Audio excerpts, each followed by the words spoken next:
आज के इस वीडियो में हम लोग केमिकल रिएक्शंस एंड इक्वेशन जो चैप्टर फर्स्ट केमिस्ट्री साइंस का है, इसमें हम लोग एकदम स्टार्टिंग से एंड तक पढ़ेंगे। वो बहुत ही फास्ट, ताकि आपको सारा सिलेबस इस वीडियो में कवर करवा सको। तो सबसे पहले स्टार्ट होता है केमिकल रिएक्शंस एंड इक्वेशन। तो हम सबसे पहले जानते हैं केमिकल रिएक्शन क्या होता है और इक्वेशन क्या होता है। तो chemical reactions are the process in which new substance with the new properties are formed.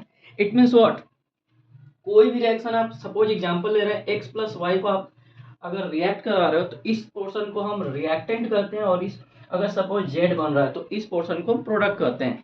ये आपका रिएक्टेंट हुआ और ये हमारा प्रोडक्ट हुआ। तो किसी भी चीज़ को अगर हम मिक्स करते हैं, उसे मिलाते हैं, तो एक नया प्रोडक्ट नए प्रॉपर्टीज के साथ, मे बी उसका टेस्ट चेंज हो, उसका कलर चेंज हो, उसमें प्रेसिपिटेट का फॉर्मेशन हो, ये सब बनेगा। और इक्वेशन का मीन्स होता है उसे हम रिप्रेजेंट करेंगे फॉर्मूला के फॉर्म में, सिंबल के फॉर्म में। जैसे एग्जांपल में दे रहा हूँ, अगर हम लोग Mg यानी सबसे पहला आपका एग्जांपल एनसीईआरटी में, कि अगर मैग्नीशियम रिबन को हम ऑक्सीजन के प्रेजेंस में बर्न करते हैं, मैक्सी मतलब हमारा जो मैग्नीशियम रिबन है वो सॉलिड स्टेट में है, जो ऑक्सीजन है वो हमारा एयर है। तो जो हमारा मैग्नीशियम ऑक्साइड का फॉर्मेट बनता है, मैग्नीशियम ऑक्साइड जो फॉर्म करता है वो हमारा एक मैग्नीशियम ऑक्साइड का पाउडर, वाइट पाउडर फॉर्म होता है। तो ये हमारा रिएक्टेंट हो गया और ये हमारा प्रोडक्ट हो गया। तो इक्वेशन क्या, मतलब इसी रिएक्शन को हमने इक्वेशन के फॉर्म में, इट मीन्स फॉर्मूले के फॉर्म में और सिंबल के फॉर्म में हमने रिप्रेजेंट किया है। एक और एग्जांपल है आपके पास,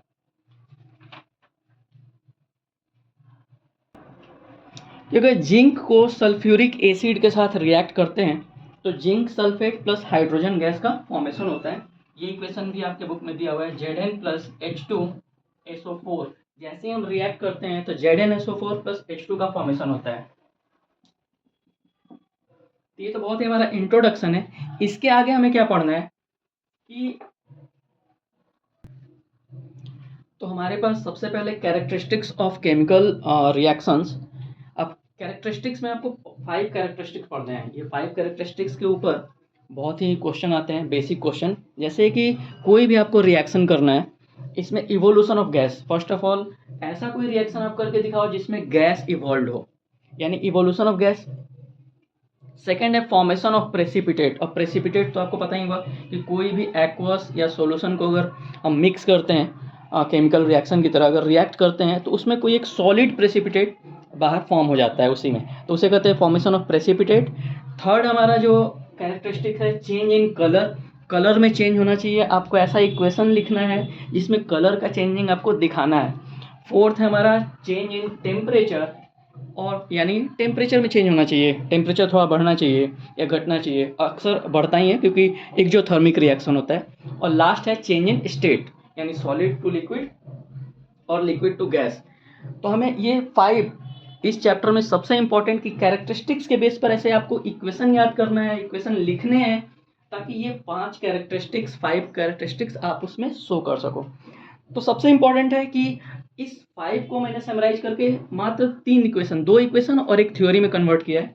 अगर ये इक्वेशन में लिखता हूँ, यानी जिंक को जब सल्फ्यूरिक एसिड से हम मिलाते हैं, तो आप देख रहे हो कि मैंने यहाँ लिखा है टॉपिक में कि evolution of gas and change in temperature. It means इस इक्वेशन से हमारा इवोल्यूशन ऑफ गैस और चेंज इन टेम्परेचर, अगर दोनों में से कोई भी अगर आता है तो इसी एक इक्वेशन से ये दोनों कवर हो जाएंगे।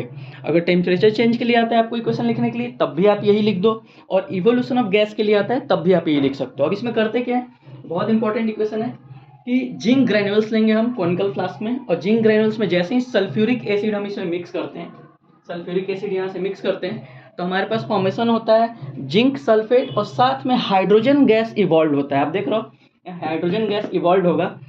तो अगर हाइड्रोजन गैस इवॉल्व हो रहा है, यानी जब भी इवोल्यूशन ऑफ गैस लिखना है तो आप ये इक्वेशन लिख सकते हो।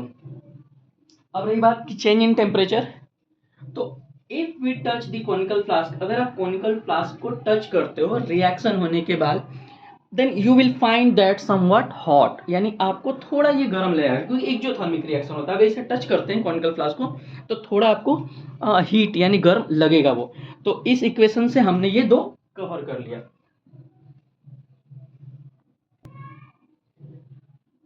अब इसके आगे हम लोगों ने अभी इवोल्यूशन ऑफ गैस और चेंज इन टेम्परेचर का इक्वेशन देख लिया। अब फॉर्मेशन ऑफ प्रेसिपिटेट और चेंज इन कलर, इन दोनों के बारे में भी, फॉर्मेशन ऑफ प्रेसिपिटेट और चेंज इन कलर, इन दोनों का मात्र एक ही इक्वेशन है जिससे आप दोनों के बारे में लिख सकते हो। और सबसे इंपॉर्टेंट इक्वेशन है लीड नाइट्रेट को अगर आप पोटेशियम आयोडाइड से रिएक्ट करते हो तो क्या होता है। ये रिएक्शन तो कंफर्म फाइनल में आना ही आना है किसी न किसी और लैंग्वेज चेंज करके। तो हमने क्या किया है कि लीड नाइट्रेट ले लिया। आप कभी भी लोगे तो ऐसे टेस्ट ट्यूब में दिखा दो कि हमने लीड नाइट्रेट लिया है, यहाँ पर लीड नाइट्रेट है और साथ में हम लोग इसमें पोटेशियम आयोडाइड मिक्स कर रहे हो। आप डायग्राम से दिखा सकते हो। तो अगर लीड नाइट्रेट में पोटेशियम आयोडाइड को आप मिक्स करते हो तो आफ्टर रिएक्शन जो प्रोडक्ट बनता है हमारे पास वो potassium nitrate plus lead iodide. और सबसे इंपॉर्टेंट इसमें यही है लीड आयोडाइड यानी PbI2। आप देख रहे हो कि लीड आयोडाइड जो है येलो कलर का है, यानी चेंज इन कलर जो हमने यहाँ लिखा है आप इसके रिएक्शन में भी लिख सकते हो। येलो कलर हमेशा फॉर्म होगा और साथ में ये प्रेसिपिटेट के फॉर्म में होगा। इट मीन्स थोड़ा सेमी सॉलिड होगा। अगर एक्वस सॉल्यूशन है तो उसमें थोड़ा सा वो अलग दिखेगा, जस्ट लाइक जैसे अगर क्रीम आपको दिखता है मिल्क के ऊपर। तो ये हमारा जो इक्वेशन है lead nitrate plus potassium iodide. तो जो लीड आयोडाइड है ये चेंज इन कलर भी हो रहा है और प्रेसिपिटेट भी बन रहा है। और जो लास्ट कैरेक्टरिस्टिक्स है चेंज इन स्टेट, तो इसके लिए तो बहुत ईजी है। When wax is burn then water and carbon dioxide formed. अगर आप वैक्स यानी मोमबत्ती कोई भी चीज़ आप देखे होगे, अगर उसे आप जलाते हो तो कार्बन डाइऑक्साइड और वाटर वेपर के फॉर्म में क्रिएट होता है प्रोडक्ट, बाई प्रोडक्ट। तो आप देख रहे हो कि यहाँ जो वैक्स है वो सॉलिड है, जो वाटर या वाटर वेपर है वो लिक्विड है, और जो कार्बन डाइऑक्साइड फॉर्म हुआ वो गैस है। तो किस तरह से हम change in state solid liquid to gas इस रिएक्शन से हम इस इक्वेशन से दिखा सकते हैं। इसके बाद आपको पढ़ना है टाइप्स ऑफ केमिकल रिएक्शंस। ये टाइप्स ऑफ केमिकल रिएक्शंस हमें 5 टाइप्स में पढ़ना है और ये पूरा यही कवर है। इसके जस्ट बाद हमारा चैप्टर कंप्लीट हो जाता है। तो ये जो 5 है इसी में बहुत ही आपको एलेबरेट करके मिलेगा। तो फर्स्ट है कॉम्बिनेशन रिएक्शन, उसके बाद है decomposition reaction, displacement, double displacement and last oxidation and reduction reactions. तो सबसे पहले हम लोग स्टार्ट करते हैं कॉम्बिनेशन रिएक्शन। तो कॉम्बिनेशन रिएक्शन क्या होता है, इसके नेम में ही इसका जो नाम आप देख रहे हो कॉम्बिनेशन, इससे मीनिंग मिलता है यानी कंबाइन करना, यानी कोई भी दो रिएक्टेंट को कंबाइन करके हमें प्रोडक्ट लाना है, प्लस होना चाहिए। इसमें एडिशन रिएक्शन भी कर सकते हैं, यानी कंबाइन हो रहा है। तो इसके एग्जांपल्स हम क्या ले सकते हैं, जैसे कि मैग्नीशियम रिबन को अभी जस्ट मैंने बताया था, मैग्नीशियम रिबन यानी Mg को, अगर मैग्नीशियम रिबन को हम ऑक्सीजन के प्रेजेंस में बर्न करते हैं तो मैग्नीशियम ऑक्साइड पाउडर फॉर्म होता है। तो आप देख रहे हो कि यहाँ कंबाइन हो रहा है, दो रिएक्टेंट कंबाइन हो रहे हैं, इस तरह के पोर्शन को रिएक्टेंट करते हैं और ये जो हमारा निकला उसे प्रोडक्ट करते हैं, यानी यहाँ कंबाइन हो रहा है और हमें प्रोडक्ट मिल रहा है। यानी कॉम्बिनेशन रिएक्शन क्या हुआ, those reactions in which 2 or more substance combine to form a single substance। Combination reaction में जितने भी एग्जांपल्स हैं आपको पढ़ने, ये सबसे पहला एग्जांपल तो ये पढ़ना है कि मैग्नीशियम को जब ऑक्सीजन से रिएक्ट करेंगे तो आपका प्रोडक्ट क्या होगा। साथ में आपको बैलेंस करना है, यहाँ पर हम 2 लगाएंगे, ऑलरेडी यहाँ 2 लगा हुआ है और यहाँ 2 लगाएंगे, तो यहाँ 2 Mg हो गया, यहाँ 2 Mg और O2 हो गया। इसी के सिर्फ और सिर्फ आपके एग्जाम्पल्स पढ़ने हैं। सेकेंड जो एग्जाम्पल है कि अगर आप हाइड्रोजन को ऐड करते हो ऑक्सीजन के साथ, मैंने आपको एग्जाम्पल्स याद रखने हैं। हाइड्रोजन को, यानी हाइड्रोजन हमारे नेचर में H2 के फॉर्म में पाया जाता है और हाइड्रोजन को ऑक्सीजन से रिएक्ट करते हैं, इट मीन्स O2। तो कॉम्बिनेशन रिएक्शन से H2O का फॉर्मेशन होता है। आप इसे बैलेंस कर लोगे, यहाँ पर 2 लगेगा और यहाँ पर 2। थर्ड जो हमारा इसका रिएक्शन है, थर्ड रिएक्शन है कि अगर कार्बन को ऑक्सीजन के साथ रिएक्ट करते हैं, मीन्स कार्बन को ऑक्सीजन के साथ रिएक्ट करते हैं तो CO2 गैस का फॉर्मेशन होता है। इसी तरह अगर हाइड्रोजन को क्लोरीन के साथ ऐड करते हैं, हाइड्रोजन हमारे नेचर में H2 के फॉर्म में पाया जाता है डायटोमिक, और क्लोरीन भी डायटोमिक ही है यानी Cl2 के फॉर्म में पाया जाता है, तो HCl का फॉर्मेशन होता है। इसमें आप बैलेंसिंग करते चलोगे। इसी तरह से अगर सोडियम को रिएक्ट करते हो क्लोरीन के साथ, सोडियम इट मीन्स Na, अगर क्लोरीन डायटोमिक है तो हमारे पास NaCl बनता है, और आप बैलेंस भी करते चलोगे। साथ में अगर आयरन को करते हो क्लोरीन के साथ, आयरन को करते हैं अगर हम सल्फर के साथ, तो आयरन सल्फाइड का फॉर्मेशन होता है। ये आयरन सल्फाइड है। ये तो बहुत छोटे-छोटे एग्जांपल है जो मेन आपके एनसीईआरटी में दिया हुआ है। एनसीईआरटी में जो सबसे इम्पोर्टेंट 3 से 4 इक्वेशंस है, जिसमें फर्स्ट एग्जांपल है हमारा कि अगर कैल्शियम ऑक्साइड को, यानी CaO जिसे हम क्विक लाइम भी कहते हैं, कैल्शियम ऑक्साइड को वाटर के साथ अगर रिएक्ट करते हैं तो calcium hydroxide it mean select lime का फॉर्मेशन होता है। अब ये सबसे इम्पॉर्टेंट इक्वेशन है आपका कि अगर कैल्शियम ऑक्साइड को वाटर के साथ अगर आप रिएक्ट करते हो, कैल्शियम ऑक्साइड को हम क्विक लाइम भी करते हैं, आप देख रहे हो सबसे इम्पॉर्टेंट इक्वेशन है आपके लिए। वाटर के साथ रिएक्ट करते हो तो calcium hydroxide it mean select lime का फॉर्मेशन होता है, और यही वो स्लैक्ट लाइम है जिसे हम हिंदी में चूना भी कहते हैं। अब इस स्लैक्ट लाइम को अगर कार्बन डाइऑक्साइड, ये सबसे इंपॉर्टेंट क्वेश्चन है, इसे आप ध्यान से कर लेना, ये क्वेश्चन आएगा नहीं आएगा, कि कैल्शियम हाइड्रोक्साइड को अगर कार्बन डाइऑक्साइड के साथ अगर रिएक्ट करते हैं तो कैल्शियम कार्बोनेट का फॉर्मेशन होता है, साथ में वाटर वेपर का। अब ये कैसे आ सकते हैं? ये वही कैल्शियम हाइड्रोक्साइड है जिसे हम लोग चूना पत्थर भी कहते हैं। तो अगर आप वॉल को पुट्टी वगैरह जैसे हम लोग करवाते हैं तो उसके जस्ट बाद बोलते हैं कि कुछ दिन बाद, लगभग 2 या 3 दिन के बाद, वो जो वॉल का सरफेस है काफ़ी ज़्यादा शाइनी हो जाता है। क्यों होता है? ये क्वेश्चन इस तरह से आता है क्योंकि हमारे इन्वायरमेंट में कार्बन डाइऑक्साइड अवेलेबल है। तो जो कार्बन डाइऑक्साइड अवेलेबल है उसके साथ इसका रिएक्शन होता है, और जब उसके साथ रिएक्शन होने के बाद 2 से 3 दिन के बाद ये कैल्शियम कार्बोनेट का फॉर्मेशन कर जाता है, और ये कैल्शियम कार्बोनेट ही काफ़ी ज़्यादा शाइनी होगा वाइट वॉशिंग के बाद। अब कॉम्बिनेशन के अंदर ही एक्चुअली जो एक्जोथर्मिक और एंडोथर्मिक जो रिएक्शन होता है वो अलग कंसीडर किया गया, लेकिन most of the combination reactions are considered है एक्जोथर्मिक रिएक्शन।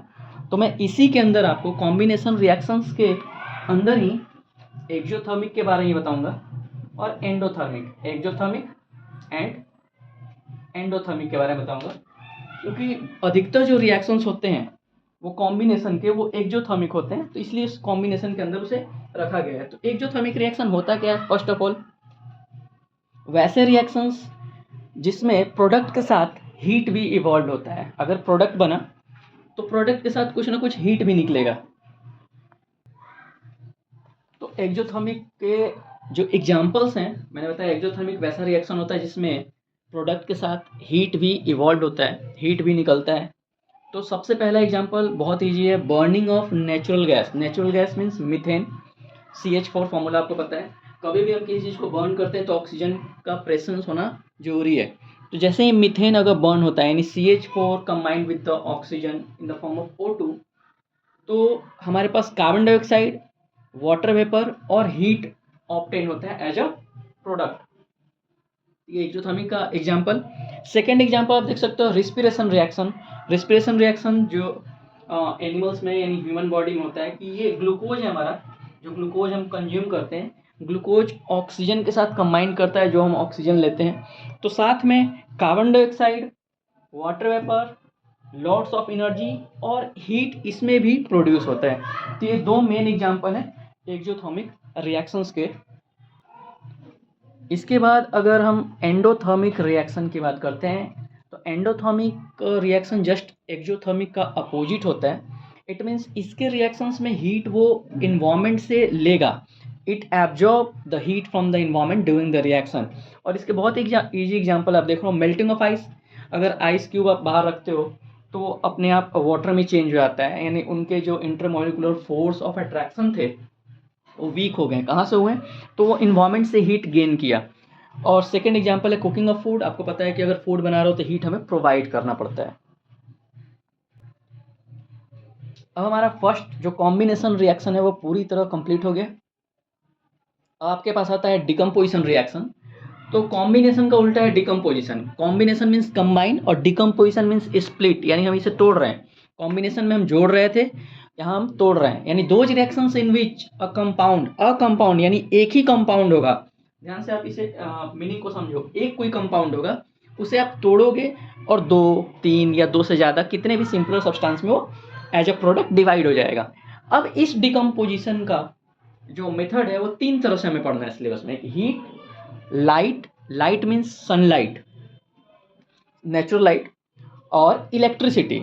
इस 3 तरह से हमें इक्वेशन पढ़ने हैं। और एक सबसे इंपॉर्टेंट क्वेश्चन जो एनसीईआरटी में भी दिया हुआ है कि 3 से 4 नंबर में फाइनल में भी क्वेश्चन आता है कि कोई एक ऐसे रिएक्शन लिखें, यानी आपको 3 इक्वेशन लिखना है जिसमें हीट से, लाइट से और इलेक्ट्रिसिटी से डिकम्पोज हो रहा है। ऐसे 3 रिएक्शन आपको लिखने हैं। ये 3 से 4 नंबर में कंफर्म ये क्वेश्चन आता ही है।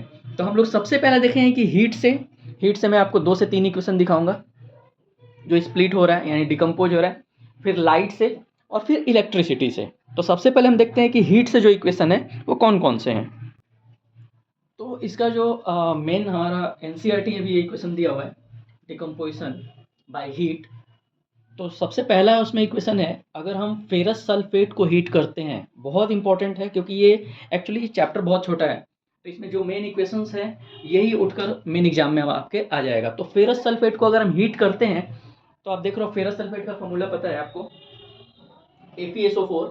ये सॉलिड फॉर्म में होता है। Solid it means the form of the crystals. मैं अभी इसका ये रिएक्शन बता रहा हूँ।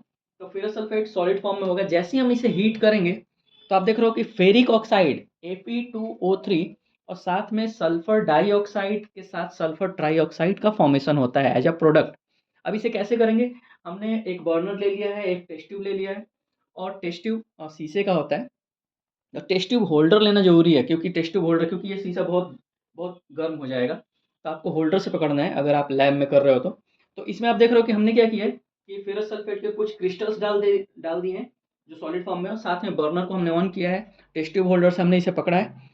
जैसे ही हम जलाएंगे तो smell of burning sulphur, sulphur का जो स्मेल होता है थोड़ा सा पंजेंट स्मेल होता है। इस तरह से बर्निंग स्मेल आपको सेंसेशन होगा और हमारा ये इक्वेशन फॉर्म हो जाएगा। तो सल्फर डाइऑक्साइड, सल्फर ट्राइऑक्साइड निकलेगा और जो हमारा प्रोडक्ट उसमें रह जाएगा वो होगा फेरिक ऑक्साइड। ये डिकम्पोजिशन बाय हीट का पहला equation. Second equation, decomposition by heat में हम लोग लीड नाइट्रेट यानी PbNO3 का होल 2, लीड नाइट्रेट, अगर सॉलिड लीड नाइट्रेट, सेम उसी तरह का अरेंजमेंट है। टेस्ट ट्यूब है हमारे पास, बर्नर है, टेस्ट ट्यूब होल्डर है। अब हमने इसमें लीड नाइट्रेट के सॉलिड्स आते हैं वो हमने अगर इसमें रखा, फिर हीट करना स्टार्ट किया, तो आप देख रहे हो कि brown fumes of nitrogen dioxide, ये जो नाइट्रोजन डाइऑक्साइड है इवॉल्व हो रहा है, तो ये ब्राउन फ्यूम्स इसके निकलेंगे, ब्राउन कलर के निकलेंगे। और निकलने के बाद जो है बाई प्रोडक्ट बचेगा जो हमारे टेस्ट ट्यूब में, वो होगा lead monoxide, it means PbO। Lead monoxide हमारे पास यहाँ रिएक्शन होने के बाद, इट मीन्स बर्निंग होने के बाद ये बच जाएगा, जो कि येलो कलर का होगा। इसका कलर आप जरूर याद रखना, इसका कलर भी पूछता है। तो ये कलरलेस होगा स्टार्टिंग में लीड नाइट्रेट, और रिएक्शन होने के बाद वो येलो कलर का लीड मोनोऑक्साइड टेस्ट ट्यूब में बचेगा। ये हमारा सेकेंड रिएक्शन। थर्ड इक्वेशन है decomposition by heat according to your syllabus, जो एनसीईआरटी में भी है, कि कैल्शियम कार्बोनेट को अगर आप हीट करते हो तो क्या प्रोडक्ट निकलता है। Calcium carbonate it means CaCO3 अगर हम हीट करते हैं तो कैल्शियम ऑक्साइड CaO, जिसे हम क्विक लाइम भी कहते हैं, और साथ में कार्बन डाइऑक्साइड इवॉल्व होता है। यहाँ हमारा decomposition reactions by heat complete होता है। सिर्फ हीट, डिकम्पोजिशन हमें 3 तरह से पढ़ना है, मैंने अभी बताया था, हीट से पढ़ना है, लाइट से पढ़ना है और इलेक्ट्रिसिटी से पढ़ना है। तो अभी सिर्फ और सिर्फ डिकम्पोजिशन बाय हीट हमारा हुआ है। इसके जस्ट बाद हम देखते हैं बाय इलेक्ट्रिसिटी। इसके 3 ही एग्जाम्पल हैं एक्चुअली, जो हमारा एनसीईआरटी सिलेबस के अकॉर्डिंग सिर्फ एक एग्जाम्पल एनसीईआरटी में गिवन है कि अगर हम वाटर को इलेक्ट्रिसिटी के हेल्प से अगर ब्रेक करते हैं, वो एक एक्टिविटी है, अगले वीडियो में वो भी एक्टिविटी समझाऊंगा। तो अगर वाटर को इलेक्ट्रिसिटी के हेल्प से अगर हम डिसोसिएट्स करते हैं यानी डिकम्पोज करते हैं यानी तोड़ते हैं, तो हाइड्रोजन गैस और ऑक्सीजन गैस दोनों सेपरेट हो जाता है। ये इक्वेशन सभी को याद रहता है। बट इसके अलावा 2 इक्वेशन और है जो आपके एग्जाम में पूछा जाता है कि अगर सोडियम क्लोराइड को अगर हम इलेक्ट्रिसिटी से के हेल्प से डिकम्पोज करते हैं तो सोडियम अलग होता है, क्लोरीन अलग होता है। अब होता क्या है कि सोडियम क्लोराइड मोल्टेन फॉर्म में अगर रहेगा तो ये मोल्टेन फॉर्म में पाया जाता है। अब इसमें सपोज हमें सोडियम को अलग करना है तो कैसे करेंगे, तो यहाँ डिकम्पोजिशन बाय इलेक्ट्रिसिटी, जैसे ही मोल्टेन स्टेट में होगा इलेक्ट्रिसिटी डिकम्पोजिशन के हेल्प से सोडियम को हम एक्सट्रैक्ट करते हैं सोडियम क्लोराइड मोल्टेन स्टेट से। सिमिलरली यहाँ पर हमारे पास है एल्युमिनियम ऑक्साइड। इसे भी मोल्टेन स्टेट में एक्चुअली जो हमारा एल्युमिनियम ऑक्साइड है मोल्टेन स्टेट में जब रहेगा तो ही उससे एल्युमिनियम को हम अलग सेपरेट कर पाएंगे। तो ये सारे मेथड पढ़ना क्यों है, एक्चुअली हमें जो मेन मेटल है ये हमें इससे सेपरेट करना है। तो अगर एल्युमिनियम ऑक्साइड है Al2O3, ये भी मोल्टेन स्टेट में होगा with the help of decomposition bye electricity. इसमें से हम एल्युमिनियम मेटल को एक्सट्रैक्ट कर सकते हैं। तो डिकम्पोजिशन हमने हीट से कर दिया, इलेक्ट्रिसिटी से कर दिया। अब decomposition light, it means natural sunlight. इसमें तो हम नेचुरल सनलाइट के साथ अगर हमारा सिंथेटिक यानी बल्ब वगैरह है फिर भी ये रिएक्शन अकर कर जाता है, सिल्वर ब्रोमाइड। तो नेचुरल सनलाइट, तो हमने क्या किया, सिल्वर क्लोराइड और सिल्वर ब्रोमाइड दो ही आपको इक्वेशन पढ़ने हैं। तो सिल्वर क्लोराइड, अब जिस भी इक्वेशन है मैं आपको ये कलर लिख रहा हूँ, कलर, तो कलर सबसे ज़्यादा इसमें पूछता है। तो सिल्वर क्लोराइड जो है वाइट कलर का होता है। जैसे ही हम रिएक्शन करते हैं आफ्टर डिकम्पोजिशन बाय लाइट और सनलाइट, सिल्वर अलग हो जाता है, क्लोरीन गैस अलग हो जाता है। तो सिल्वर का जो कलर होगा वो ग्रेइश वाइट में कन्वर्ट हो जाएगा। आप देख रहे हो कि वाइट से ग्रेइश वाइट यानी ग्रे वाइट जैसा होता है वैसा हो जाएगा। और साथ में chlorine gas yellowish green colour का फॉर्म होगा। सेकेंड जो इक्वेशन है सिल्वर ब्रोमाइड, सिल्वर क्लोराइड के बाद जस्ट सिल्वर ब्रोमाइड, ये भी सॉलिड फॉर्म में है। जैसे ही सनलाइट के हेल्प से डिकम्पोजिशन रिएक्शन अकर होता है तो सिल्वर सेम आप देख रहे हो कि silver as it is silver आ गया, सिल्वर के साथ जो ग्रेइश वाइट कलर वो भी आ गया। बट इसमें जो ब्रोमीन निकलता है वो ब्रोमीन रेड ब्राउन कलर का होता है। यहाँ पर हमारा silver bromide pale yellow colour का था। आप देख रहे हो, कलर जरूर याद रखो, कलर पूछेगा, पेल येलो, और साथ में जैसे ही ब्रोमीन आया तो वो रेड ब्राउन कलर का हुआ। चलो ये तो दो रिएक्शन हुआ। अब इसमें मेन पूछता क्या है, अगर 1 मार्क्स में ये पूछ देता है कि इसका यूज क्या है, या ब्लैक एंड वाइट फोटोग्राफी में कौन सा रिएक्शन यूज होता है, तो आपको पता होना चाहिए कि decomposition by light mean silver chloride और सिल्वर ब्रोमाइड का सबसे अच्छा एप्लीकेशन यूज जो होता है, इसका रिएक्शन यूज होता है ब्लैक एंड वाइट फोटोग्राफी में। तो ये आप याद रखना, नोट में मैंने लिखा है ब्लैक एंड वाइट फोटोग्राफी में इस रिएक्शन का यूज होता है। डिस्प्लेसमेंट रिएक्शन हमारा दो कंप्लीट हो गया, कॉम्बिनेशन और डिकम्पोजिशन। डिस्प्लेसमेंट रिएक्शन क्या होता है, इसके वर्ड से आप समझो डिस्प्लेस करना, किसी को डिस्प्लेस करना।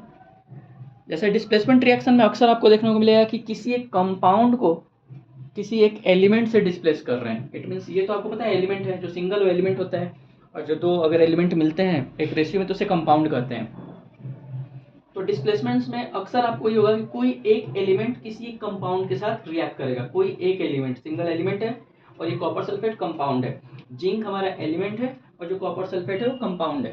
तो करता क्या है, उसको डिस्प्लेस करता है। Those reactions in which one element takes place the other element from their compound, या आप कह सकते हो कि those reactions in which a more reactive element displaces the less reactive elements from their compound. इसका means क्या हुआ कि अब आप देखो कोई भी जब कंपाउंड होता है ना, इस तरह का सॉल्ट होता है, कंपाउंड होता है, तो जो किसी भी तरह से अगर एक्स वाई कोई कंपाउंड बना है तो जो आगे का जो हमारा एलिमेंट होता है वो हमेशा मेटल होता है और ये नॉन मेटल होता है। तो रिएक्टिविटी सीरीज आपको पता होगा, मेटल्स एंड नॉन मेटल्स में पढ़ना है रिएक्टिविटी सीरीज। तो आप देखो यहाँ सिर्फ हमें आयरन को और कॉपर को कंपेयर करना है, यहाँ पर हमें जिंक को और कॉपर को कंपेयर करना है। तो metals and non metals chapter में रिएक्टिविटी सीरीज में बताऊंगा। तो रिएक्टिविटी सीरीज के अकॉर्डिंग आप जब देखोगे कि iron is more powerful than copper. अब सिंपल सी बात है कि अगर कोई भी अगर ज़्यादा पावरफुल है तो ये इसके कंपाउंड से इस सल्फेट के साथ खुद ही रिएक्ट कर जाएगा और इसे डिस्प्लेस कर देगा। कॉपर को देखो, कॉपर को उठा के वो अलग कर दिया और खुद ही ज़्यादा पावरफुल है आयरन, तो आयरन सल्फेट इसने बना लिया। तो आपको रिएक्टिविटी सीरीज याद करना है, वो भी मैं शॉर्ट्स में डाल दूंगा, रिएक्टिविटी सीरीज आप याद कर लेना। और नेक्स्ट एग्जांपल जो है हमारे पास है कॉपर सल्फेट प्लस जिंक। तो अगेन कि जिंक जो है हमारा है कॉपर सल्फेट से, जिंक मोर पावरफुल है कॉपर से, तो हमें क्या किया कि कॉपर को डिस्प्लेस कर दिया और जिंक सल्फेट फॉर्म हो गया। अब आपको रिएक्टिविटी सीरीज याद रखना इसलिए क्योंकि कभी कभी क्या होता है, जैसे यहाँ तो चलो हमें ये दे दिया तो हमने ये बना लिया, बहुत बच्चे बोलते हैं नहीं हम डायरेक्ट क्या करेंगे, इसको उठाकर इसके साथ रख देंगे, हमारा रिएक्शन हो जाएगा, बट ऐसा पॉसिबल नहीं है। कभी कभी क्या होता है कि हमें जानबूझकर ये इक्वेशन दे देगा, अब बोलेगा इसका रिएक्शन आप करके दिखाओ, तो आप क्या करोगे, जो ऐसे बच्चे जिनको रिएक्टिविटी सीरीज नहीं याद है वो क्या करेंगे, ये कॉपर है कि सिंपली जिंक सल्फेट बना देंगे, कॉपर सल्फेट बना देंगे, जिंक को अलग कर देंगे, बट ऐसा नहीं है। ऑलरेडी हमें पता है रिएक्टिविटी सीरीज के according zinc is more powerful than copper. तो जब जिंक मोर पावरफुल है और ये ऑलरेडी इसके साथ सॉल्ट बना हुआ है, कंपाउंड बना हुआ है, तो ये कॉपर लेस रिएक्टिव है, जैसे मैंने यहाँ बताया, तो लेस रिएक्टिव है तो ये इसको कुछ भी नहीं कर पाएगा, तो इसमें हमारा आंसर होगा नो रिएक्शन। इसलिए हमें रिएक्टिविटी सीरीज याद रखना जरूरी है। अब हमारा डबल डिस्प्लेसमेंट रिएक्शन है। अभी तक डिस्प्लेसमेंट था, आप देख रहे थे डिस्प्लेसमेंट में एक हमारे पास कंपाउंड होता था तो एक एलिमेंट होता था, बट हाँ डबल डिस्प्लेसमेंट में आप देखोगे दोनों कंपाउंड होगा। यहाँ भी कंपाउंड, कंपाउंड में देखो BaCl2 यानी बैरियम भी है, क्लोरीन भी है, और यहाँ सोडियम सल्फेट यानी सोडियम भी और सल्फेट भी है। इसे डबल डिस्प्लेसमेंट रिएक्शन करते हैं। दो reaction in which two compound react, आप देखो दो कंपाउंड यहाँ रिएक्ट कर रहे हैं और नया जो प्रोडक्ट बना रहा है कैसे बना रहा है, by the exchange of their ions, ions को एक्सचेंज करना है। अब बच्चों को बहुत प्रॉब्लम होता है कि हमें बनाना क्या है, यहाँ तक तो हमें आ भी गया, चलो लिखा हुआ barium chloride BaCl2 plus Na2SO4। बच्चों को ये भी अगर प्रॉब्लम होता है जिनको रिएक्शन में कि हमारा Ba के साथ Na आएगा, Ba के साथ सल्फेट आएगा, या Cl के साथ Na आएगा, सोडियम और Cl के साथ क्लोरीन के साथ सल्फेट आएगा, किस में 2 लगा है किस में 4 लगा है, जिनको ये प्रॉब्लम है, मैं बहुत ही डिस्क्राइब कर रहा हूँ डिटेल में। तो सबसे ईजी जो ट्रिक है आप समझना, बहुत इजी ट्रिक बताऊंगा ये बनाने का, आपको कुछ भी याद रटने की जरूरत नहीं है कि ये क्या है, ये क्या है, 2 क्यों लगा है, 4 क्यों लगा है। हमारा जो भी कंपाउंड होता है, जो पहला होता है वो हमेशा मेटल होता है, याद रखना, और ये सेकंड होता है नॉन मेटल होता है हमेशा। तो इसमें भी हमारा क्या होगा, ये मेटल होगा और ये नॉन मेटल होगा, ये मेटल है ये नॉन मेटल है। और कोई भी नया जब रिएक्शन करेंगे, आप देख रहे हो कंपाउंड में हमेशा मेटल आगे होता है, तो मेटल के साथ नॉन मेटल होगा, तो आप यहाँ से क्लियर हो गए कि अच्छा ये मेटल के साथ अगर रिएक्शन इसके साथ कहीं करना है तो रिएक्शन इसके साथ नॉन मेटल ही होगा, यानी इसके साथ ये होगा, मेटल के साथ नॉन मेटल होगा।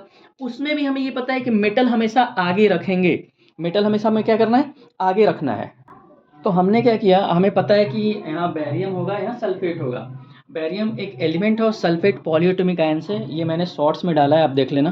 अब इसकी बस आपको वैलेंसी याद करनी है, जैसे बैरियम की वैलेंसी 2 होती है और सल्फेट की वैलेंसी भी 2 होती है, जो मैंने यहाँ लिख दिया, आप देख रहे हो। अब जिन्हें वैलेंसी याद है उनको फॉर्मूला बहुत ईजी हो जाएगा। तो आप देख रहे हो कि जब हमारे पास इक्वल होता है तो ये कैंसिल आउट हो जाता है, तो सिर्फ हमारे पास क्या बचा, BaSO4। तो हमारे पास यहाँ पर आ गया BaSO4। कैसे आया आपको समझ में आया, हमें सिर्फ एलिमेंट उठाना है, उसकी वैलेंसी को क्रॉस करना है। इसी तरह से हमें पता चल गया, चलो BaSO4 तो हमने बना लिया। अब बचा क्या, यहाँ पर एक बचा है नॉन मेटल और यहाँ पर एक बचा है मेटल। फिर से हम बता रहे हैं कि मेटल आगे आता है, यानी आप यहाँ लिखोगे सोडियम, ये लिखने की जरूरत नहीं है, वैलेंसी है, सिर्फ सोडियम लिखेंगे और यहाँ पर हम लिखेंगे क्लोरीन। अब सोडियम की वैलेंसी 1 होती है और क्लोरीन की वैलेंसी भी 1 होती है। अब फिर से ये जैसे ही बनेगा तो ये एक्चुअली क्रॉस मल्टीप्लाई होता है, 1 तो प्री डिफाइंड वैल्यू है, तो Na1 लगाना है, आप लगाओ या ना लगाओ, यानी ये बन गया NaCl। तो फॉर्मूला बहुत ईजी है, अगर आपको वैलेंसी याद है तो कुछ वैलेंसी और कुछ वैलेंस इलेक्ट्रॉन के साथ साथ हमारे पास जो मैंने भेजा है पॉलीएटॉमिक आयंस, जैसे ये पॉलीएटॉमिक आयंस है, ये भी मैंने शॉर्ट्स पे भेजा है, आप देख लेना। कुछ ही रिमेंबर करना है, जितना मैं बता रहा हूँ बस उतना ही रिमेंबर करो, सारे फॉर्मूले 10th के बन जाएंगे। तो हमें यहाँ से पता चलेगा कि सिर्फ NaCl बना, जिनको फॉर्मूले में प्रॉब्लम है। अब ये बैलेंसिंग के लिए हम आगे लगाएं, फॉर्मूला ये होता है, ये बैलेंसिंग के लिए, यहाँ पर हमारे पास सोडियम 2 है तो यहाँ सोडियम 2 की है, तो क्लोरीन 2 है तो देखो आप क्लोरीन यहाँ पर 2 है, तो ये बैलेंस्ड इक्वेशन हो गया आपका। हमारा लास्ट जो ऑक्सीडेशन एंड रिडक्शन रिएक्शन बचा है, ये बहुत ईजी है, सिर्फ एक एग्जांपल से आप इसको याद कर सकते हो। ऑक्सीडेशन का मतलब क्या होता है, ऑक्सीजन, यानी ऑक्सीडेशन में आपको सिर्फ 2 लाइन याद करना है, उसका जस्ट अपोजिट रिडक्शन हो जाएगा, यानी oxidation means addition of oxygen. Simple सी बात है, ऑक्सीडेशन नाम से ही पता चलता है ऑक्सीजन ऐड हो रहा है, तो अगर हम ऐड करते हैं ऑक्सीजन को किसी भी इक्वेशन में तो उस प्रोसेस को ऑक्सीडेशन कहते हैं, या रिमूव करते हैं हाइड्रोजन, ऑक्सीजन को हमें ऐड करना है या हाइड्रोजन को रिमूव करना है। चलो ऑक्सीडेशन से हमें याद हो गया कि ऑक्सीडेशन से ऑक्सीजन ऐड करना है, हाइड्रोजन रिमूव करना है। इसका जस्ट अपोजिट हो जाएगा रिडक्शन। रिडक्शन में जो हमने ऑक्सीडेशन में किया था उसका जस्ट अपोजिट, यानी यहाँ पर हमने ऑक्सीजन को ऐड किया था, यहाँ पर ऑक्सीजन को रिमूव करेंगे, और वहाँ पर हाइड्रोजन को रिमूव किया था, यहाँ पर हाइड्रोजन को ऐड करेंगे। तो ऑक्सीडेशन रिडक्शन का आपका डेफिनेशन समझ में आ गया, मीनिंग समझ में आ गया। अब साथ में दो चीज़ और आपको पढ़ना है कि ऑक्सीडाइजिंग एजेंट कौन होता है, रिड्यूसिंग एजेंट कौन होता है। तो ये बताने से पहले अगर आप एग्जाम्पल देख लेते हो तो सबसे ईजी लगता है।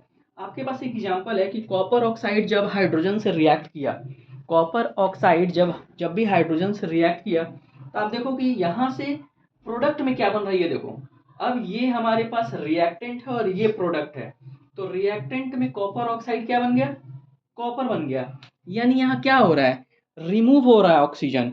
ऑक्सीजन यहाँ से देखिए क्या, ऑक्सीजन यहाँ से हट गया। ऑक्सीजन के हटने को क्या कहते हैं, रिमूवल ऑफ ऑक्सीजन को क्या कहते हैं, रिडक्शन। तो ये रिडक्शन हो गया। इसके जस्ट बाद हमेशा हम लोगों को रिएक्टेंट को ही देखना है। अब H2 क्या हो रहा है, तो H2 देखिए हाइड्रोजन क्या हो रहा है, हाइड्रोजन ऑक्सीजन के साथ आ गया, यानी यहाँ पर ऑक्सीजन ऐड हो रहा है। एडिशन ऑफ ऑक्सीजन को हम क्या करते हैं, ऑक्सीडेशन करते हैं। तो ये हमारा ऑक्सीडेशन हो गया। रिडक्शन ऑक्सीडेशन समझ में आ गया। अब हम बात करते हैं ऑक्सीडाइजिंग एजेंट का।